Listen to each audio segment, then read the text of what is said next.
A warm welcome back to the treatment room. How are you today, Andy? Really good, Phil. Settling in, getting myself Excellent. warm. Yeah, me too. A little bit colder at this time of year, but we'll press on. We're tough than others, aren't we? Complete professionals. And today we got the usual three topics, and I think unless we get excited in the middle and disappear off into something else, which we've got no doubt we might, which we might do. We're going to be talking about call management. Yeah. Employee performance and its impact on the business. And one or two things we've been talking about recently around kind of time management and priorities for busy business owners. And we've got some ideas around that. And then a bit of excitement about the upcoming webinars. We've got one around compliance, which is coming up very quickly, but we've also got one coming up in the new year, so in January time, which is going to be looking at relationships with customers and how dating has similarities. From Anne Williamson from Customer Love, which is going to be a really interesting session alongside the compliance one that we're doing with our colleagues from HCPG. Yeah, and certainly, and if you're listening to this, remember all of our webinars are available on our academy. So if you've missed anything, then please do, check out our academy at elevateyourclinic.com, and you can find out more about the stuff that we've recorded. And this is our fifth coming up in the series that we've had in our recent series. So, and some really good. Yeah.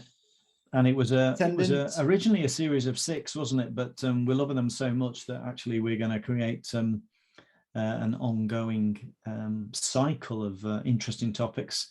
And again, as our listeners will know, we don't try and pretend to be experts in everything. So we spend quite a lot of time talking to people who do know a lot more about subjects that are really important, which makes for a much more lively conversation and increases the input to listeners. I think I think what we do really well is facilitate. So our job is to kind of facilitate the experts and put them in front of you, the audience, so that you make sure that you're getting access to the experts that not normally you might be able to get access to as openly and as accessible as me and Phil can. We can pull some strings so the audience gets them. So let's get going then, Andy. Hopefully a lot of therapy business owners are actually trying to drive a lot of their booking inquiries to their websites, but there's no replacement, is there, for the telephone or for WhatsApp or for text and for other channels. And one of the things we've been talking about quite recently is what happens when you don't get it right first time. So perhaps you get a call and for one reason or another that call doesn't get picked up, and we either get a message left or we get a missed call completely. And of course, if we get a missed call completely, we've got no idea who we've missed. Yeah. And I think there's a few elements in that, isn't there? I think it's, for me, if we go back to what our 10-stepper process, it's all part of a good inquiry stage, isn't it? It's how do people inquire with you? How are you set up to receive inquiries? And for many people probably listening to this, they either started off it that way with a mobile phone, like we all do, with your mobile phone number, ring this mobile phone number, and then people either leave voicemails or, like you say, text or WhatsApp or whatever, and then it's down to them to try and get back to them. But then also, as organizations grow, obviously the telephone is probably the most frequent way at the moment that customers still want to, unless they've been engaged with their organization, maybe first time round, they might want to go physically speak to somebody before they then go in that appointment. And I think where we were chatting to quite a few of our clients this week were around how successful we can get to all of the calls, and even in larger organizations, who might have 2 or 3 administrators in the team, we were finding that actually there was still quite high percentages, and we're talking here 30-40% of calls, aren't we? Yeah. We're unable to get answered effectively first time round. And the curiosity that we were working with a particular client was, well, what's that in cost revenue? How many of those are then, you've done the effort to get them to pick the phone up and dial you, but then where do they go? And I think that's where our curiosity is to people. What are you doing with those calls? What is it? I think the first thing, I agree, and just building on that, Andy, I think the first thing is that to be aware of it. Yeah. Because often, in life, if I think about our domestic phone at home, we basically don't answer it because we know it's going to be cold calls and people that we don't want to speak to. So if we're actually thinking maybe that some of those calls are coming into the business in the same way, or worse still, perhaps we're still using our own personal mobile phone or our work phone, which is also our life phone if we're a one or two person organization, then tracking that information, collecting some data that shows you how many of those calls that you're actually receiving, how many you're missing, how many you're getting back to, how many are leaving voicemails. I mean, my pet hate, as you know, Andy, is if somebody phones me, even if Andy phones me and he doesn't leave a voicemail, I don't phone back because I think, well, it must have been just a flight of fancy. It doesn't really matter because I know he'll phone me. It can't have been urgent. If somebody leaves a message, then you think, okay, I can listen to the message. I know how to respond. And your customers are going to be responding in the same way. So just to have the basic data to understand what you're potentially missing out on is a start. Unfortunately, some people don't even have that information to fall back on. Where they do have the information, then we need to start looking in a little bit more detail to say, okay, are they missed and lost? Can we call them back? Do we know who they are? Where they are, existing customers, maybe they're ringing up, or as you say, first-time customers, and they're ringing up for a bit of advice or a bit of a guidance, or they want to rebook or to rearrange. What's actually happening? And what do if this is a task that you've delegated to somebody else, maybe a role within your organization, do they know and understand the expectations that you have as a business owner about how you want that inquiry to be dealt with? Do they know enough actually to make an informed choice if somebody's ringing up and they're trying to explain that they're, a particular problem they got with their knee, and that needs a bit of technical input, and your receptionist has no knowledge or understanding about your business, then it's going to, what I would call, be a handoff. So it means somebody's got to call that person back and then play table tennis, trying to catch people on voicemails in between appointments. And you can see it derives into chaos, doesn't it? Yeah. And the big thing it all comes down for me is, depending on any size of your organization, is expectation management, isn't it? Absolutely. And that's something which, as any business, what we want, isn't it? Even if it is, do you have a voicemail that says, we will call you back within 24 hours, at least people can expect that. Yeah. I think it's the fact that, being really clear about what it's going on, and then about thinking about, if you can't get to those phones, then how do you change your marketing and the expectation? So if you're a smaller organization, you think, gosh, I'm in clinic all the time, then why aren't you driving all of your traffic into an online booking system so people can book online? And like you said, I think when we started this, it's about awareness, isn't it? And I think this is what we're trying to do, is just bring awareness for how many calls are you missing? Do you even know the answer to that? Do you know, like you said there, how many times if someone rung you, they haven't left a voicemail, you've tried to ring them back, but you'd actually know who you're ringing and what they're after, or who they are and where they're from? How are you setting the expectations for our customers? And then how do you do things better? How do you take some time to become more efficient? And the thing is with business is, we're talking about this, and off camera, we've just got one of these all singing, all dancing phone systems to help with this. And day 2 in, it's all crashed, which is brilliant. It's like, oh, fantastic, just what we needed. So probably at any level of business, things happen. It's just how you learn and how you move on and how you, but being aware of stuff and understanding how you can change things. I agree. And I think there's for me, there's at least two components to this. One is the inquiry, the customer experience that we've talked about. The other is the fact that actually, if you've got members of your team or you for that matter, chasing calls, that's actually lost time. Because in a perfect system, in a perfect world, that person would ring, and the phone would be answered, their inquiry would be answered, and they'd get an appropriate solution, which may well be an appointment, or it may be a referral to some other part of your business or to some other business. The moment that process breaks down and there's rework in there, that's additional cost to your business. It's overhead time. So if you find your receptionists are spending 20% of their time a day a week chasing callers, then that's actually time that they're not spending doing other productive work, which could mean that they're therefore not picking up the phone when it rings, because they're already ringing somebody back because they missed them. So you can get into that downward spiral where actually it just it kind of gets worse and worse and worse until you spot it, and then you start to work on it.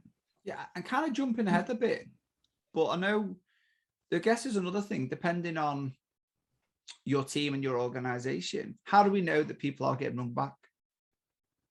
Indeed. Do you know what I mean? It's like, how can we ensure that people in our organization are actually bringing these customers back? And this comes down to, for me, the next point of going, looking at performance of people. I'm going to lean on you in this because your expertise in this is greater than mine with your background. And I see normal performance in a business as something, as a boss or an owner of an organization, that we've got to feed back what we think good performance is and where we think they are sitting, and seek to understand why there's a difference.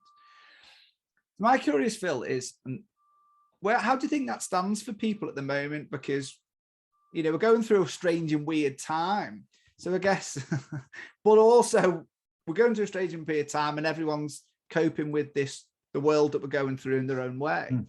But at the same time, as an owner, we've still got to be responsible for the performance of our business, haven't we? We do. And I think, although it's an extreme, at one level, it's potentially a bit of a red herring, because every day of the week in everyone's life, stuff's going on, stuff is happening. We're bringing all sorts of stuff to work in our minds that maybe we're not sharing with the people that we're working with. And to a degree, that's probably the right thing to do, because in the old adage is, well, you turn up and I pay you to do a job, so just get on with doing the job. Having said that, actually building open and engaging relationships so that people do have a level of trust and understanding with one another is important. So for some people, in the times that we're in, that will bring additional stress, additional anxiety, either because of the way they feel, or perhaps the way, or the family members or other relationships in their life are unfolding that's causing them additional mental effort, additional physical effort, could be a distraction. So I think understanding what normal performance looks like for Andy, and then noticing whether Andy's performance is changing over time, is the fairest way to look at it. And if we're noticing that something's happening, maybe Andy's quieter than he normally is, maybe he's less productive than he normally is, maybe he's making more mistakes than he normally would, what's going on? Now, probably the worst thing you can do as a business owner or a supervisor of colleagues in a small team is ignore it, because then we're back to the data point. We have no point of reference. We don't actually know what's going on for that individual and why these things are going wrong, because it could be something to do with, just use your live example of a new phone system going in. So when a new phone system goes in, everybody's a novice. everybody has to learn the new approach. Well, some people learn it more quickly than others. Some will kind of turn and hope they just ignore it and hope they never have to pick the phone up again until they do. So is it a performance issue? Is it something to do with work? Is it something outside of work? Have that conversation with the individual, but think about the environment in which you're having that conversation, because you don't want to ask somebody in a public space why they're performing so badly, or why they're consistently turning up late, or why they look like they've just had an all-night party, or whatever's going on, however they look. Notice what you're noticing about that individual, and then have a quiet, if you're in the supervisory or the management position, have a quiet conversation and just understand what's going on for that individual. At the end of the day, at the hard end of the spectrum, we are all paid to do a job, and to do a good job, and a job in the way that the organization we're employed by would have us. In a therapy world, we've also got clinical regulation, clinical guidance, external audit expectations that mean we need to perform to a particular standard. And if that isn't happening, then it's your duty and responsibility to take some action. And that can be on a spectrum of support, allow people some time off. It could be retraining, it could be learning, it could be developing something new.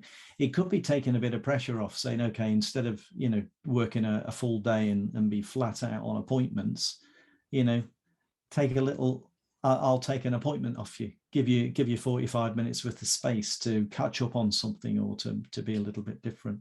So I think it depends, Andy, is the real answer. But yeah, my advice would always be to ask, to inquire, and then to consider what action you need to take in support of the individual.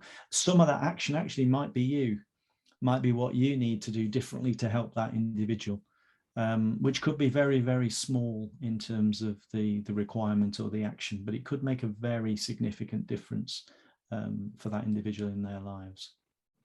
That's some really good advice there, Phil. And I think it's one that, I think if you are, especially if you're new to developing a team or new to leadership, then it's just making sure that you are checking in with people on a regular basis. If you've got a high performer who you and I might say has dropped the ball, something suddenly's gone not quite right, and the last thing you want to do then is go in with a baseball bat and actually tackle it and disproportionately take action, unless of course it's something that is a gross misconduct issue. And in most eventualities, it's not. So what on earth is happening? And sometimes from a boss, the best thing you say is, could it be me? Is it something that's happening in this organization? Is it something I'm not seeing or spotting? Is it the kind of stress and pressure I'm carrying in my own life that's causing me to behave differently, which is impacting on my team? And sometimes that can also be true. So impact on an individual performance actually can be caused by your own systems or your own approach as a leader. So bear that in mind too. No, definitely. So which kind of moves us on to the third area, doesn't it? And this is somewhere I think if we're all honest, and I'm always happy to be honest, time management, prioritization, time frames, I'm kind of passionate about, but I'm not always that good at. And so it's an area of constant work, but particularly if you're a business owner operating in the therapy world, then managing your time efficiently and effectively is important, but can also be a bit of a challenge, not least because we're all human and we like our own different styles. So some of us will probably still carry our student ethic with us, so 1 minute to midnight we get the assignment in. If we run our businesses like that can put a tremendous pressure on the business, on colleagues. And I know it's something that you and I have been talking to a number of clients about recently. It's a really interesting thing, because I think it's a multifaceted point, isn't it? Because there's this point of we can only do what we can do. But we don't trust anyone else to have a go to do it. So we don't know. So we can't give anyone else autonomy because we want to hold on to certain stuff. Yeah. If we give it to somebody else, they're going to charge us to do it. That means I have to pay someone to do this for us. Well, that's not good, because it's better for me to not pay people, but I'm going to be up at 2 o'clock in the morning still writing social media posts and uploading them into automated posting software. So it's a really interesting thing when we look at people and time management, isn't it? Because it like you've said there's lots of things that we hold on to for different reasons. And, you know, one of the things that you're very good at, I believe, is asking the questions of, well, why? Why do you need to hold on to this? What is it about it that's important? And can anyone else do this? Yes. Okay. How long, you know, these are the kind of questions that we combined ask, wouldn't we? It's like, so then, absolutely. So can anyone else do this? Yes. Okay, cool. Do you know somebody else can do this? Yes. Is it going to cost you money? Yes. Okay. How long does it take you to do it? Ooh, this amount of time. Well, you know, if you were doing something else or seeing patients, how much money could you earn in that amount of time? Oh, okay. Actually, you save more time and it'll cost you less money fundamentally if you outsource it. And you think, well, how does that make you feel if you can free up that amount of time in a month? What could you be doing with that time to help and grow your business? And I do understand that for many people, letting jobs go or delegating can be a bit of a unfamiliar. Will they do it as good as me? Will they do it the way I want it? But sometimes that then comes down to going, well, have you got the ability to articulate how you want it done? You know, I always go back to a movie. I'm trying to think what it was called, The Intern. And it's a bit of a rom-com film, so I shouldn't really be confessing this on the podcast. I've watched it, but anyway, we'll go with it now. I think it shows your human side, Andy. So anyway, but it was like softer than KPIs. That's it. Yeah, softer than KPIs and spreadsheets. So again, we're going back to looking at, you know, and it's a bit like I think the E-Myth talks about it as well, about, you know, if we wrap, you're going to know your product. Is everyone confident of how you want things delivering? And then how do you articulate so that people are going to be delivering what you think is good, or developing the ways you do so other people can replicate that? You know, and this is something that's really important for me. If you're going to, delegation is important if you want to develop and grow your business, because you can't do everything. And like you were talking around before about, you know, almost portraying your own levels of stress on your staff.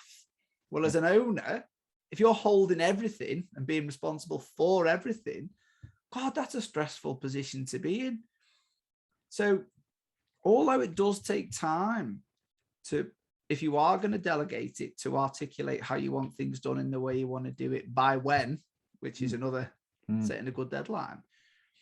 But long term, that could be you stepping away from some tasks to give you some headspace. And I think it's really important that, you know, instead of just writing a massive list of 50 things or 60 things that you need to achieve, it's important to come back to things of what can only you do, what can you delegate, what can you just delete? I think that's that's really interesting, and kind of just listen to you as you talk there, Andy. It makes me think, you know, if you have got a list with 50 or 60 things on it, at one level that's a start, because at least you decide to write things down. I mean, as we speak now, I've got about 10 Post-its stuck around my computer screen with must remember tos on them. And so let's imagine you've got those 60. The question really is, you know, first thing is, are they still all relevant? Do you still need to do them? Does anybody need to do them at all? So, you know, let's imagine you get that down to 40, because you realize you 20 things on there really aren't that important, or you don't need them anymore because they've been on the list so long they didn't get done anyway. The next question then is probably about, do I need to do these? Are these things that only I can do? And you probably find that list of 40 will go down to a list of less than 10 that is only I can do. And as you've already said, that means that those 20 or 30 that you could give to somebody else, who might be able to do it? When can they do that? How much might that cost? That'll help you to evaluate whether or not it's a good solution or not. Does it meet your timeline and your cost and your capability? Of the things that only you can do, I would then use a kind of a 4-box matrix of kind of urgency and importance. So you're then kind of thinking, okay, so which things do I absolutely have to get done today that are top priority? And then how do I block or box time off in my day or my week to make sure that I can achieve them by the allotted timescale? And if let's assume I'm saying that, well, today I can do one of those 6 things, then the important thing is to forget the 5 and concentrate only on the one that you've said is your top priority for today. And only stop doing that top priority if for some reason you're not able to complete it. Maybe you're after a really important piece of information or a call back from somebody to set something up for you. And then you'd go back to the other 5, and you wouldn't necessarily take number 2. You'd look at all 5 again and say, okay, now we are where we are. Which one is my new number 1? And you'd keep working in that way. And what I've learned over time in terms of doing that is you actually get a lot more done because you're focused on one thing at a time. And despite this the comparison of gender stereotype where men are not as good as women at doing multitasking, actually, when I've got a little exercise I do with individuals and with teams that kind of demonstrates that nobody's really very good at multitasking, because everybody can do one task quicker than if they try and do 6. And yet, when we're busy and we're spreading our time really thinly, we try and do all 6. And then we beat ourselves up because we didn't actually achieve one of them, of the 6. And that's an unhealthy position and an unhelpful position to be, because it means you actually can't move anything forward. And that means you feel like you've failed and your business is failing because you've not managed to land a particular action. So that's where you can get this kind of self-fulfilling prophecy, really. We're all so busy, we try and take on too much. We don't deliver what we need to in the time we need to deliver. And we knew we weren't going to, so life gets a bit harder. Instead of looking for external help, we dig a bigger hole and work longer, or as you say, into the night to generate the capacity we need to do things that we're probably not as good at as if we might be a brilliant physio, but actually we're probably not as good at some of the business tasks that other people in our lives, or if we spent a little bit of money, we could actually get some expert help on. And in an hour, you'd get a day's work done, paying somebody an hour's time. Yeah, I mean, my only additional thing to that would be, and I think the other thing that I would argue I'm also guilty of this, so I can't say I'm guilt-free. I think we all are. Is my priority sometimes the bit I want to do and not, if that makes sense. So I can prioritize stuff and go, I enjoy doing that, I'll do that today. Whereas I think, I really don't want to do that today. So especially if it's not massively time sensitive, I think some of us are, oh, well, I'll do that because that's something I really enjoy doing. Whereas, so I think, I don't know about you, Andy, though. I have to find, because I'm the same. And there'll be a task on my list that I think, oh, in fact, I've got one on my list now. And I think, oh, I really don't want to do that. I really don't want to do that. And I had one of those last week. And I thought, I really don't want to do this. I really don't want to do this. And I thought, come on, crack on with it. I got it done in 10 minutes. And yet I've been vacillating, beating myself up for like 2 weeks because I didn't really want to do it. And yet it wasn't that difficult. And it made a big difference because it's gone off my list. It's helped somebody else. And I don't have to think about it anymore. Yeah. And yet it's there, spinning around, flashing at me going, when are you going to pick me up? No. And I think it's, and that's what I think, you know, I hope when people are listening to this that they accept that, you know, we are all human. We have all these faults, all of us. There's nobody that, you know, no one's superhuman. You know, everyone's got the kryptonite, if you want to be using superhero phrases in this, you know, and I think it's important that you're also really kind to yourself, but you learn about yourself along the way, don't you? Yeah, I think the other tip I was given on a productivity course I've been doing with Liz Hardwick from DigiEnable is at the end of the day actually to just sit down and think about, okay, what actually have I achieved today, and what have I not done that actually ideally I wanted to do, and that helps you with the reprioritization for tomorrow. So, and actually invariably we achieve more in the day than we imagine that we have. So we, you know, kind of give ourselves a bit of support and a bit of pat on the back and think, well, actually what looked like a really difficult day, I've achieved quite a lot. And for some of us that might be you know, if we've got a really busy clinic day, which I know you have from you know, one day a week, particularly now when you're in clinic and you're full on, you know, the accomplishment of the day would be to see those customers that you're working with go out of the treatment room with a smile on their face, with a plan, and thinking, thanks, Andy, you've really helped me today. And you might think, yeah, but I wanted to do 20 other things. But you think, be realistic.